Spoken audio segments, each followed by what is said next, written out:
I discovered the theft on a bitter January morning when I went outside to check why my cabin's heat wasn't working properly, and found muddy boot prints leading from my back porch to where my 500-gallon propane tank sat exposed to the elements. The lock I'd installed on the valve had been cut clean through, and someone had connected a secondary hose that snaked off through the snow toward the property line. My name is Henry Ashford, and I just moved to this small community outside Missoula, Montana, 6 months earlier, thinking I'd found paradise in the mountains. Turned out I'd moved next door to hell in human form. The hose disappeared into the woods between my property and the neighbor's place, a woman named Margaret Reynolds, who also happened to be the president of our homeowners association. I'd met her exactly twice since moving in. The first time, she'd shown up at my door with a clipboard and a smile that didn't reach her eyes, informing me that my firewood stack was 3 inches too tall according to HOA regulations.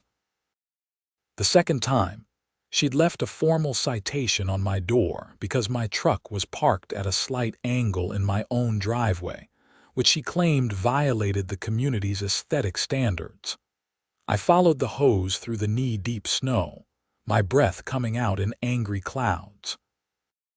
The temperature had dropped to 15 degrees overnight, and I could see my propane gauge had fallen dramatically since I'd last checked it 2 days ago. I'd filled that tank in November at a cost of nearly $2,000, budgeting carefully to make sure I had enough to last through the brutal Montana winter.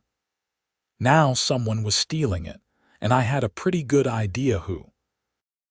The hose led exactly where I expected, straight to Margaret's back porch where it connected to her heating system. Her house was a sprawling ranch-style place, easily twice the size of my modest cabin, with perfect landscaping that somehow stayed immaculate even under the snow. I stood there for a moment, staring at the connection, feeling my blood pressure rise. She wasn't just stealing from me. She was stealing my heat, my safety, my ability to survive the winter. I pulled out my phone and took about 30 pictures from every angle, documenting the hose, the connection points, everything. Then I walked up to her back door and knocked hard enough to rattle the frame. Through the glass, I could see her kitchen, all granite countertops and stainless steel appliances. A small dog started yapping somewhere inside. Margaret opened the door wearing a cream-colored sweater and designer jeans, her blonde hair pulled back in a ponytail. She was probably in her late 40s, with the kind of face that looked like it smiled a lot but never genuinely. "Henry, what brings you by this early?" "This." I pointed at the hose connected to her house. "You're stealing my propane." She blinked at me, her expression shifting to what I can only describe as practiced confusion. "I have no idea what you're talking about." "The hose, Margaret. It runs from your house to my tank. You cut my lock and tapped into my supply." "That's quite an accusation." Her voice took on a sharp edge. "Do you have any proof that I personally did this?" "The hose is connected to your house. The proof is right there."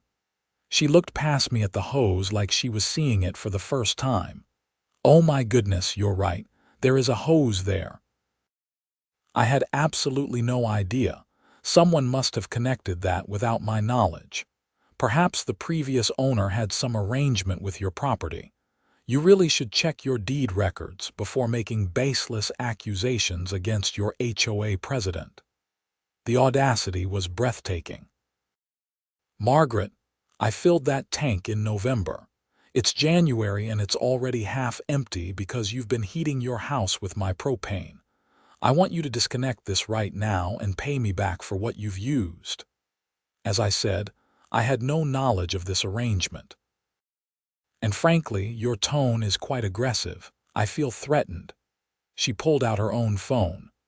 "I'm documenting this interaction for HOA records. You're being hostile toward a board member." "I'm being hostile. You're literally stealing from me. I'm not stealing anything.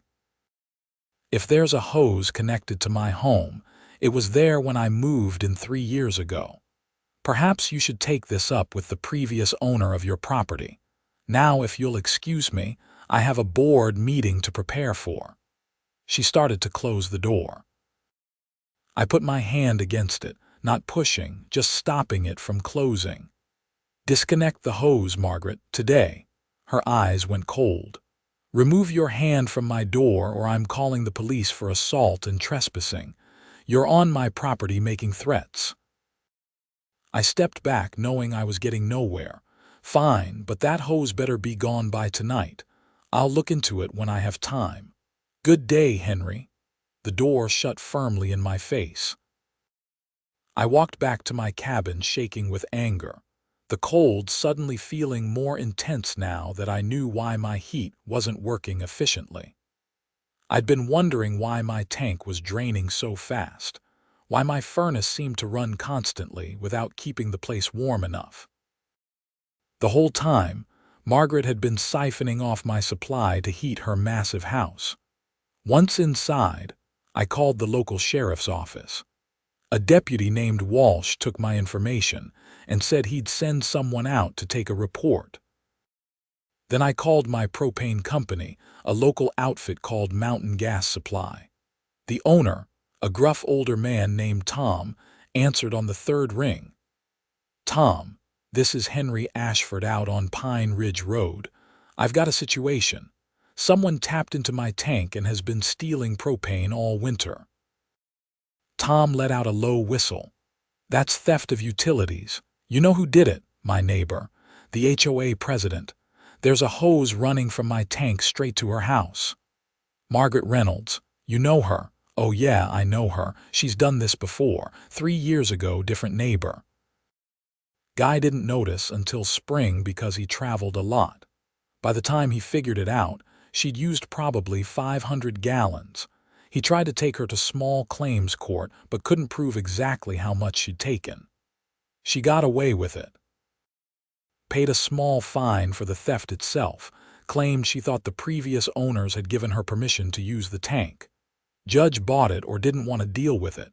Small town politics, you know. I felt my stomach sink. "So what can I do?" "Document everything.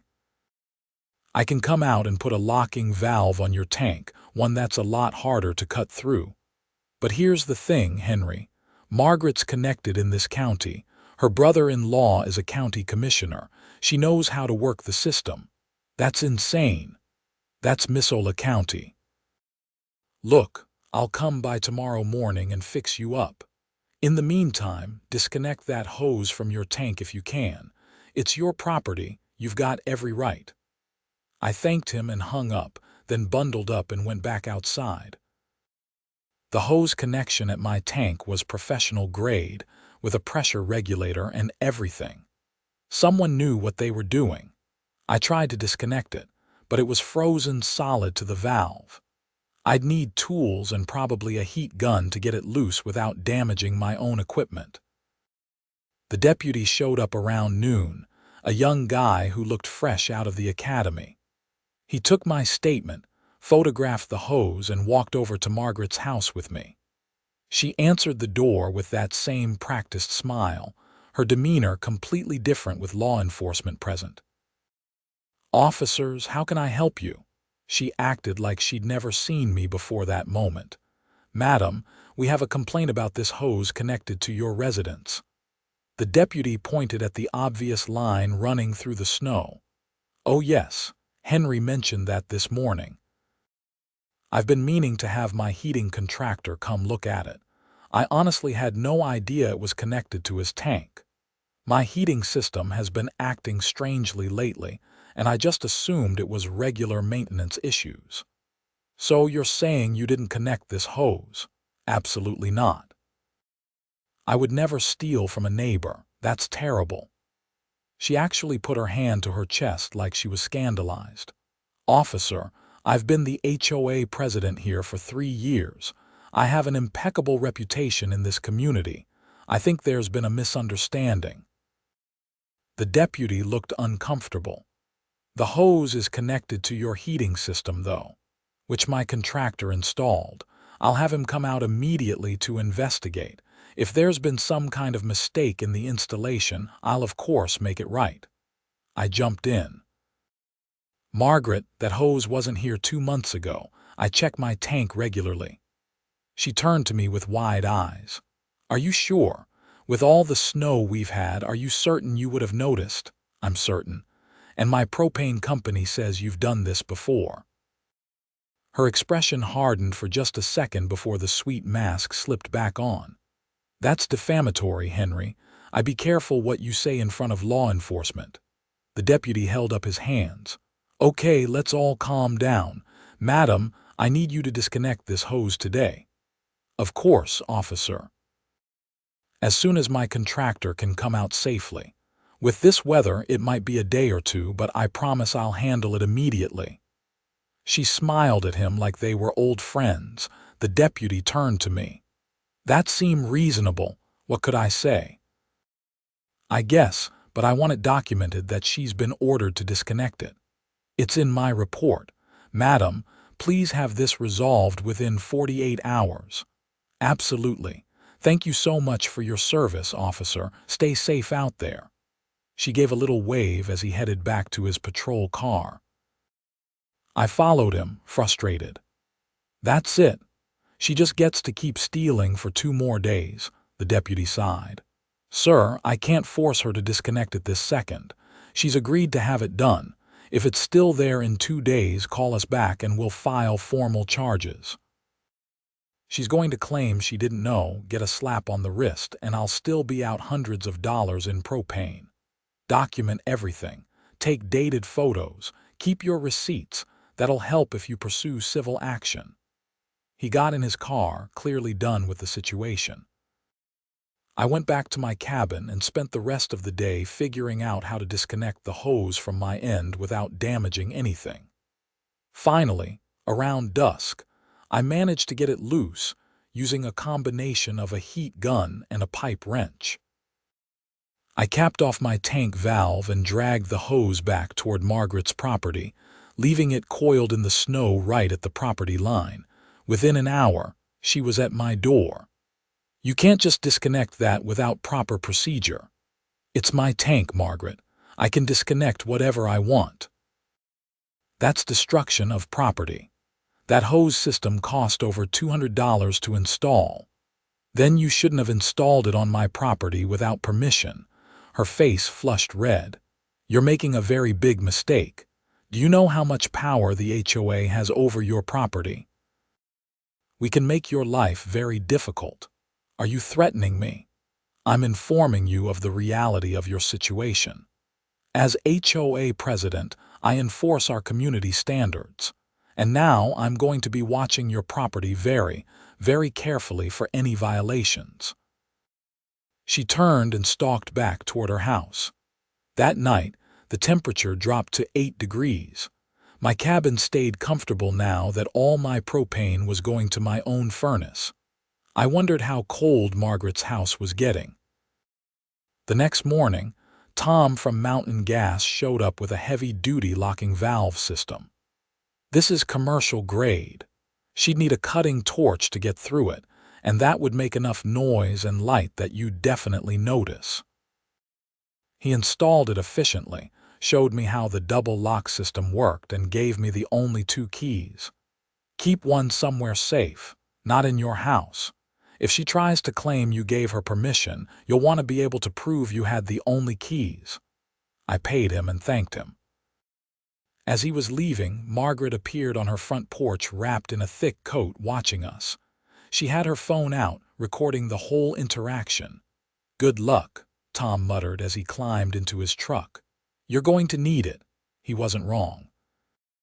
That afternoon, I found a formal notice taped to my front door.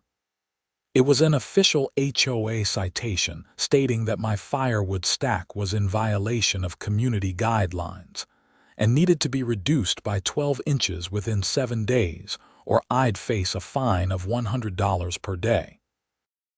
The same firewood stack that had been there since October, the one she'd already cited me for once. The next day brought another citation. This one claimed my mailbox was crooked and violated aesthetic standards. I went out and looked at my mailbox. It was perfectly straight.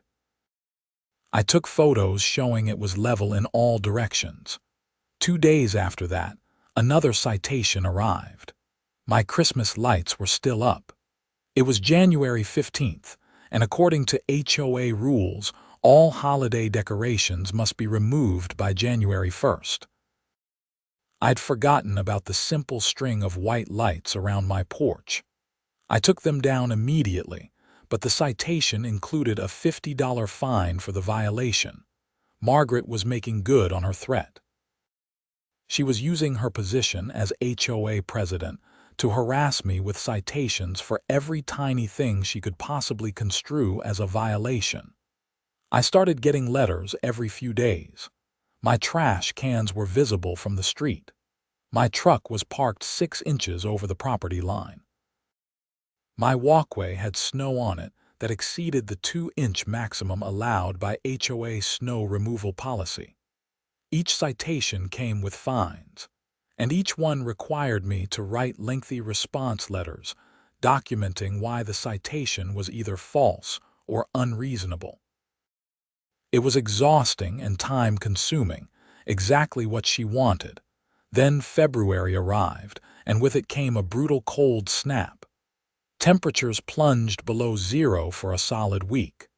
My cabin stayed toasty with my locked propane tank feeding my furnace efficiently. I started noticing that Margaret's house seemed less active. Her car stayed in the garage. No lights were on that I could see.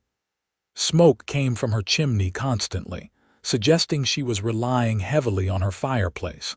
I felt a small twinge of guilt. Whatever else she'd done, freezing wasn't something I wished on anyone. But then I'd go check my mail and find another citation for some imaginary violation, and the guilt would evaporate. She'd made her choice when she stole from me. The consequences were hers to deal with. One evening in mid-February, my doorbell rang. I opened it to find a man I didn't recognize, probably in his 50s, wearing an expensive-looking overcoat. Henry Ashford, that's me. I'm Douglas Fletcher, Margaret Reynolds' attorney. I'm here to discuss a civil matter. My stomach dropped, but I kept my face neutral. What matter? Miss Reynolds is claiming that you've knowingly and maliciously cut off a shared utility system that's been in place since before you purchased your property.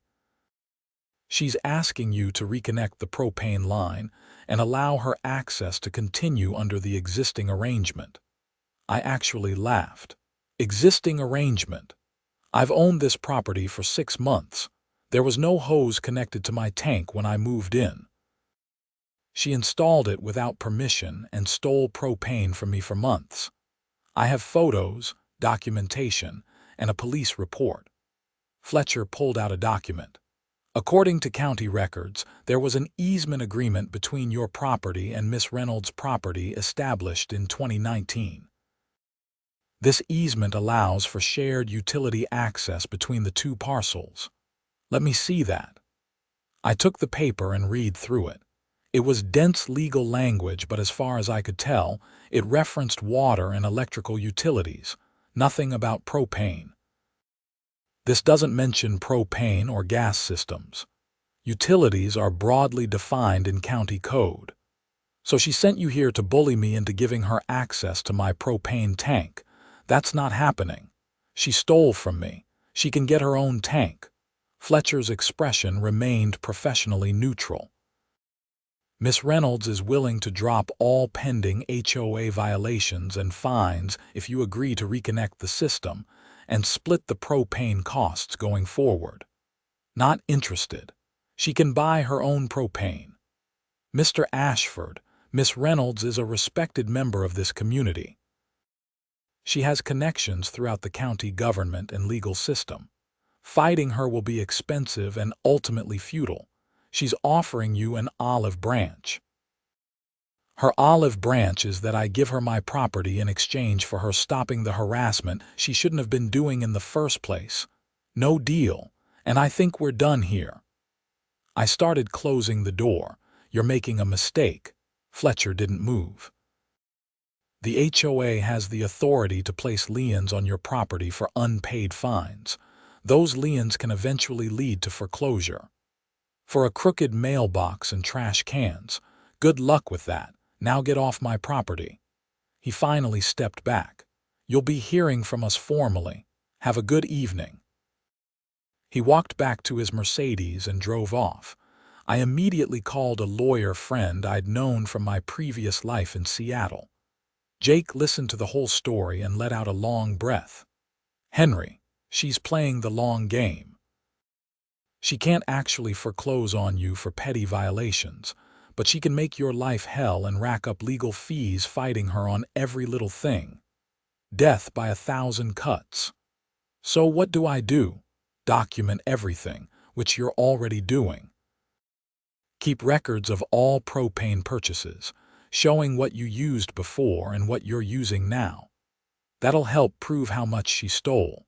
File a civil suit for the theft and harassment. And honestly, you might want to consider filing a formal complaint against her with the HOA's governing board. She's the president. She basically is the board. There's still an accountability structure. HOA boards answer to the homeowners. If she's abusing her position, you can call for her removal. In a community where she's connected to everyone, that seems impossible. Maybe. But it's your best option. Otherwise, you're just playing defense forever. I spent the next week putting together a comprehensive complaint packet. I documented every citation she'd sent, many of which contradicted each other or were for violations that didn't actually exist. I included photos showing my property in compliance with HOA rules.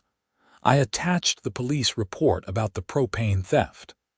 I gathered statements from Tom at Mountain Gas about her history of this behavior. The HOA bylaws required the board to hold a special meeting within 30 days of receiving a formal complaint against a board member. I submitted my packet via certified mail to all 5 board members and requested a hearing. Margaret's response was swift and vicious. Within 2 days, I received a notice that the HOA was conducting a special assessment of all properties for emergency common area maintenance. My share was $2,000, due within 30 days. I called the other board members. 2 didn't return my calls. 1. A nervous-sounding older man named Phil told me quietly that Margaret had pushed the assessment through on a technicality and that he'd opposed it but been outvoted. The other 2 board members were apparently her friends and voted with her on everything. She's retaliating against me for the complaint, I told Phil. I know, but I can't prove it. The assessment is technically legal. We did have some tree removal that needed to happen in the common area. $2,000 worth. She hired an expensive contractor. Look, Henry, I'll be honest with you. Margaret runs this HOA like her personal fiefdom. Most people just pay whatever she asks and keep their heads down. The ones who fight her usually end up selling their properties and leaving. So she just gets away with it. She has for 3 years now. I'm sorry. I'll vote for your complaint at the hearing, but it'll be 3-2 against you. I hung up feeling defeated. Then I got angry. I'd spent my whole life refusing to back down from bullies, and I wasn't about to start now, even if this particular bully had a gavel and an HOA charter. The special hearing was scheduled for March 10th at the community center, a small building near the entrance of our neighborhood. The bitter cold had finally broken, with temperatures climbing into the 40s during the day, though nights were still freezing. Spring was coming, but slowly. I showed up at the hearing with a binder full of evidence and a determination to make my case. The community center's main room was set up with a table for the board and folding chairs for attendees. Besides me and the 5 board members, there were about a dozen other homeowners present, most of them older and looking vaguely uncomfortable. Margaret sat at the center of the board table, flanked by her two allies, a sharp-faced woman named Brenda and a balding man named Keith. Phil sat at one end, and another member I hadn't met, a younger woman named Susan, sat at the other. Margaret called the meeting to order with a sharp rap of her gavel. "We're here to address a complaint filed by Henry Ashford regarding alleged misconduct by this board and specifically by myself as president. Mr. Ashford, you have 15 minutes to present your case." I stood and opened my binder. "Thank you. I've documented a pattern of harassment and abuse of power by Miss Reynolds over the past 4 months. It began when I discovered she had illegally tapped into my propane tank and was stealing propane to heat her home." Objection. Margaret's voice was sharp. "That's a separate civil matter and has no bearing on HOA business. It has bearing when you started using your HOA authority to retaliate against me for reporting the theft.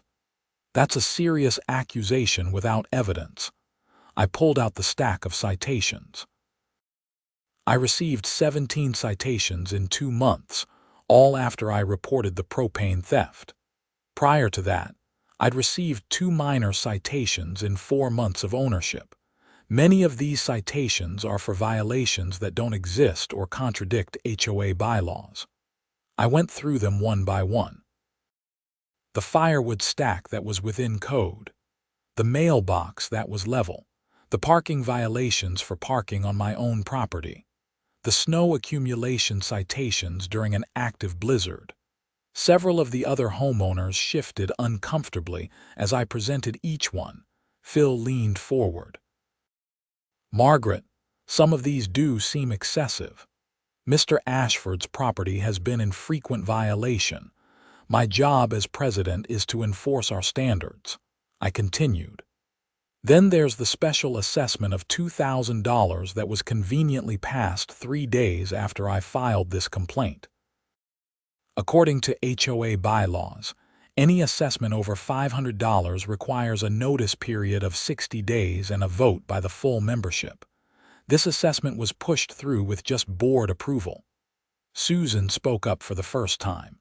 "Is that true? I thought we followed procedure." Brenda jumped in. "The bylaws allow for emergency expenditures without the normal notice period.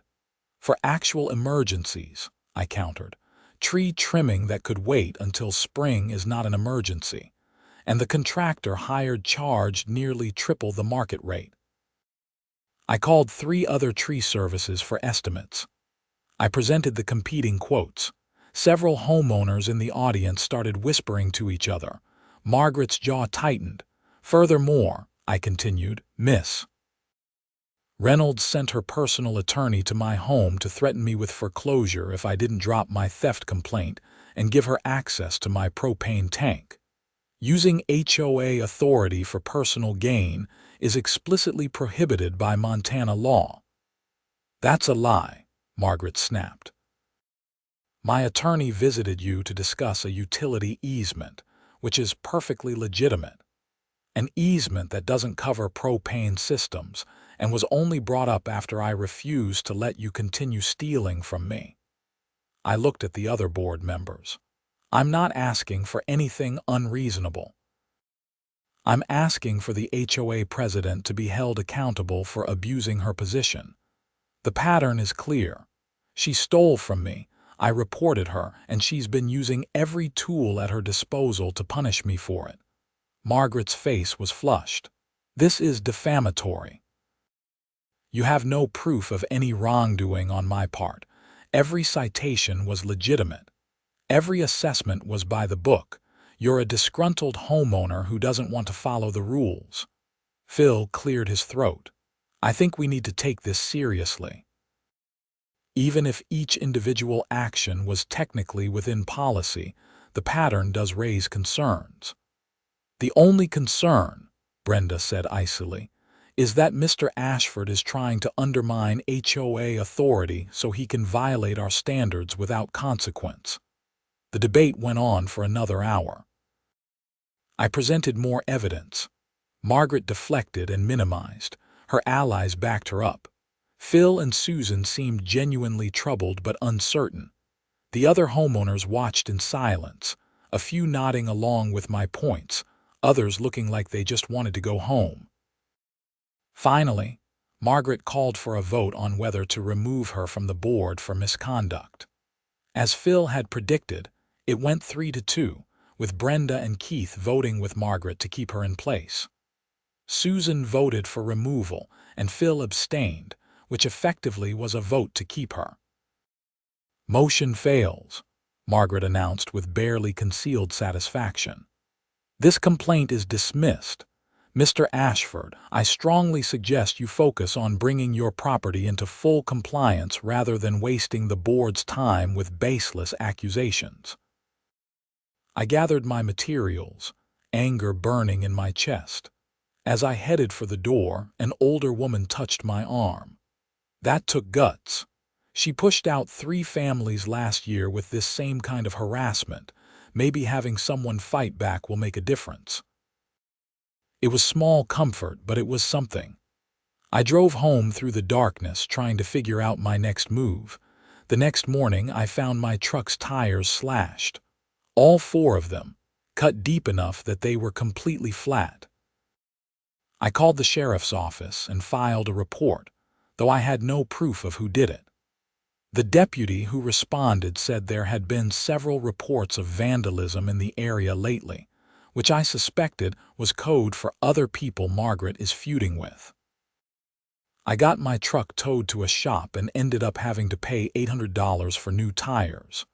When I mentioned to the shop owner that I suspected my HOA president, he just nodded knowingly.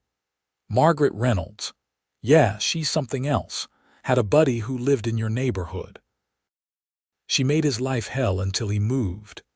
That afternoon, I got a call from Tom at Mountain Gas. "Henry, thought you should know. Margaret called me trying to order a propane tank for her property. When I told her the price, she about lost her mind. Started demanding I give her the same rate I gave you, claiming discrimination.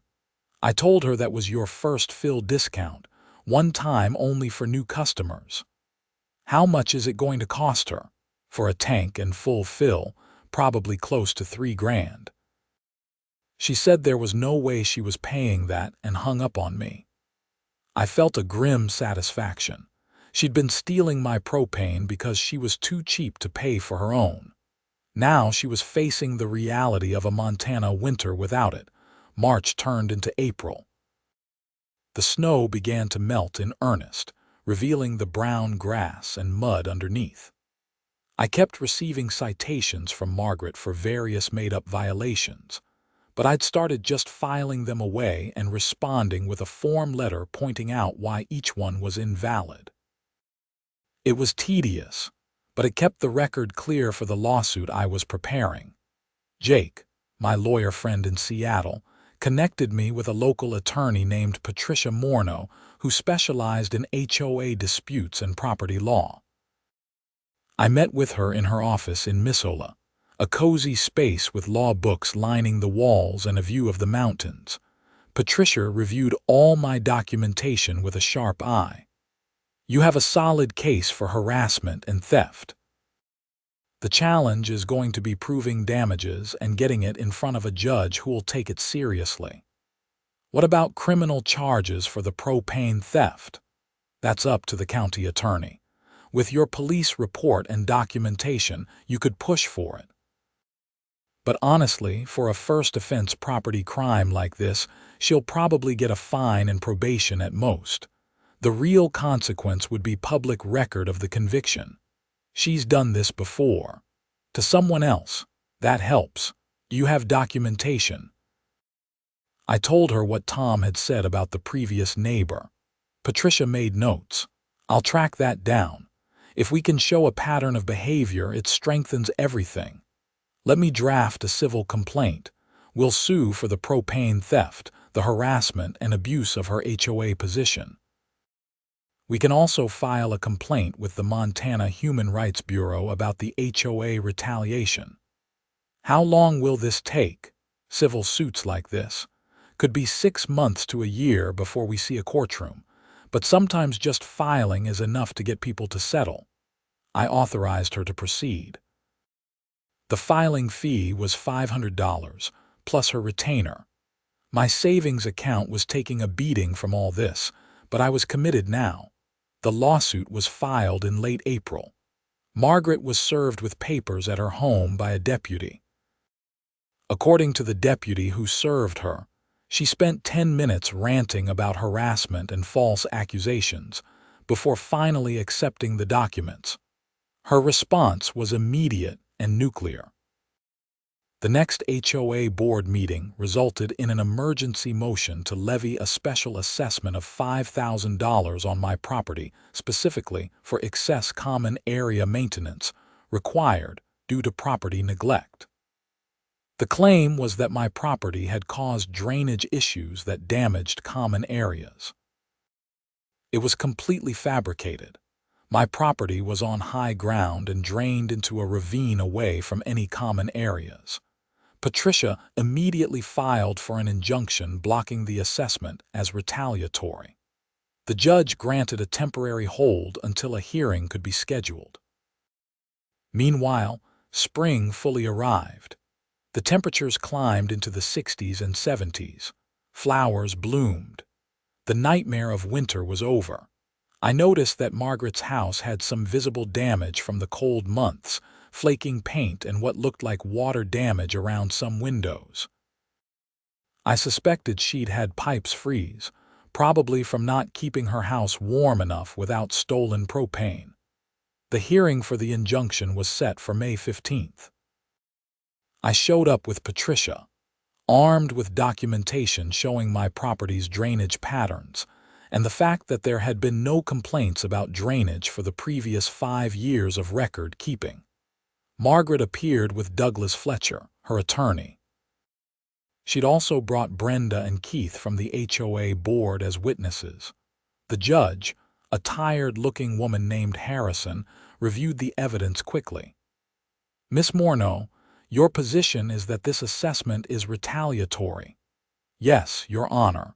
Mr. Ashford filed a civil suit against Miss Reynolds for theft and harassment.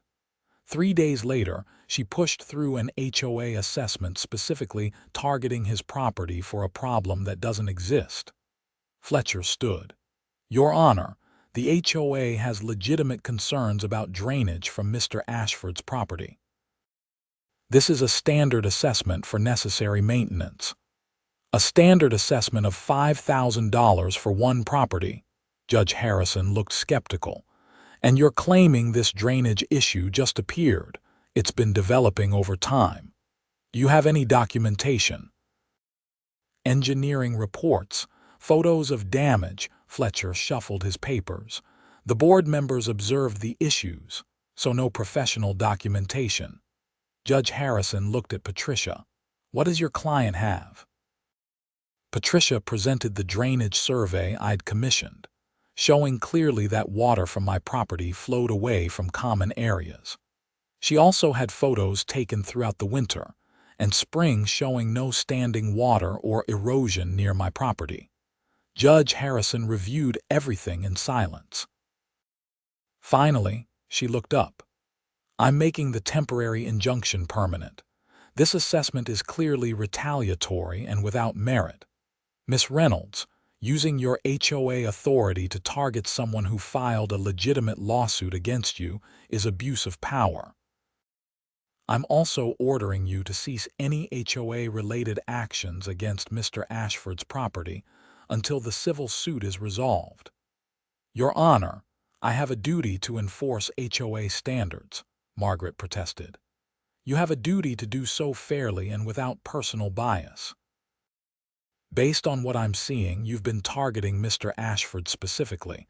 If you continue, I'll hold you in contempt. Do I make myself clear?" Margaret's face went white. "Yes, Your Honor." "Good.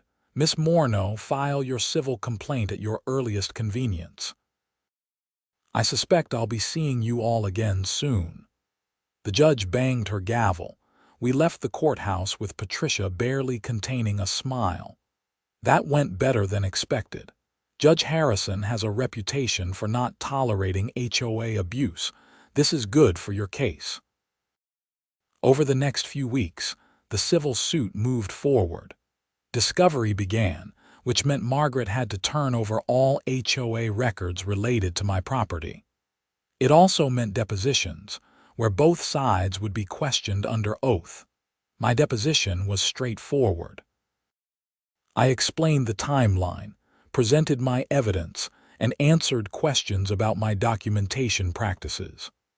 Margaret's deposition was a disaster for her side. Patricia questioned her for 3 hours, and Margaret contradicted herself repeatedly, got defensive, and at one point actually shouted at Patricia before her own attorney calmed her down. The deposition transcripts were damning. Margaret had claimed she didn't know about the propane hose, then later admitted she'd had a contractor work on her heating system in November, which was when the theft started. She claimed all the citations she'd issued me were standard enforcement, but couldn't explain why my citation rate was 10 times higher than any other homeowner in the HOA. In July, Fletcher contacted Patricia with a settlement offer. Margaret would pay me $1,500 for the estimated propane theft, drop all HOA citations and fines, and agree to stop issuing citations to my property unless they were also issued for the same violations to other properties. In exchange, I would drop the lawsuit and sign a non-disparagement agreement. Patricia and I discussed it over the phone. It's not a bad offer. You get compensation, the harassment stops, and you don't have to deal with months more of litigation. But she doesn't admit wrongdoing. And she stays as HOA president. True. If you want to push forward, we can. We have a strong case, but trials are expensive and unpredictable. I thought about it for a long time. Part of me wanted to push forward to see Margaret face real consequences. But another part of me was exhausted from months of fighting. Counter offer. $3,000 for the propane. She pays my legal fees and she resigns from the HOA board. Patricia took it to Fletcher. He came back with $2,500 for the propane, splitting the legal fees, and Margaret agreeing not to run for re-election when her term ended in October, but not resigning immediately. It wasn't everything I wanted, but it was something. I accepted. The settlement was finalized in August. I received a check for $2,500 and a check for half my legal fees, about $3,000. Margaret signed an agreement not to issue any citations to my property without board approval from at least 2 other members. And she committed in writing not to seek re-election. The non-disparagement agreement meant I couldn't publicly talk about the details of the settlement, but it didn't prevent me from discussing the facts of what had happened before the settlement. I made sure that distinction was clear in the contract. September came with cooler temperatures and the first hints of fall color in the trees. I started noticing activity at Margaret's house. A real estate sign went up. Within 2 weeks, it sold. By the end of September, Margaret was gone. Through the neighborhood gossip network, I learned she'd moved to Idaho to be closer to her sister. I also learned that 3 other homeowners had filed formal complaints against her with the board after seeing me fight back. The combination of the settlement, the court orders, and the internal complaints had apparently been enough to push her out. The HOA held elections in October. Phil became the new president. Susan became vice president. 2 new members were elected, both of whom seemed reasonable and actually interested in maintaining the neighborhood rather than wielding power. At Phil's first board meeting, he proposed new bylaws limiting the president's authority to issue citations unilaterally and requiring board approval for any assessment over $1,000. The measures passed unanimously. He also proposed a review process for any homeowner who felt they'd been unfairly cited. That passed too. I attended that meeting and spoke during the public comment period. I just want to thank the new board for taking steps to prevent the kind of abuse that happened over the past year. This HOA should exist to maintain our community, not to give anyone unchecked power over their neighbors. Several other homeowners applauded. Phil nodded. That's exactly our intention. We want to return to what this association should be, a group of neighbors working together. Winter came again. This time, my propane tank stayed locked and full. I'd calculated that I used about 60% of what I'd gone through the previous winter, proving that Margaret had been stealing roughly 40% of my supply for months. At market rates, that was nearly $800 worth. The settlement had covered it, but barely. Still, I felt like I'd won something more important than money. I'd stood up to a bully with power and connections, and I'd won. Not completely, not perfectly, but enough. I ran into Tom from Mountain Gas at the hardware store in November. "Hey Henry, heard Margaret moved away. Guess she finally got the message." "Guess so. Thanks for your help documenting everything. That made a difference." "Happy to do it. You know, she called me from Idaho last month. Wanted to file a complaint that I'd discriminated against her by helping you." I told her to pound sand. He grinned. "Feels good to finally tell that woman what I really think," I laughed. "I bet it does." On the first really cold night of the new winter, I stood on my porch with a cup of coffee, watching the stars through the mountain air. My cabin was warm. My propane tank was locked and secure. My HOA had leadership that actually seemed to care about the community. Life in Montana wasn't perfect, but it was mine again. Margaret had tried to use her position to make my life miserable, to force me out or force me to submit. Instead, she'd run herself out of the neighborhood and left me more secure than before. I thought about the night I'd locked that propane tank, cutting off her theft. I'd felt guilty then, worried I was being too harsh. Looking back now, I realized I'd just been defending what was mine. She'd had every opportunity to own up to the theft, to negotiate fairly, to act like a decent neighbor. Instead, she'd chosen intimidation and abuse of power. The consequences were hers to live with, not mine to feel bad about. I finished my coffee and went back inside, closing the door on the cold night. Spring would come again eventually, like it always did. But for now, I was ready for winter, secure in my home and my victory over the person who tried to take both.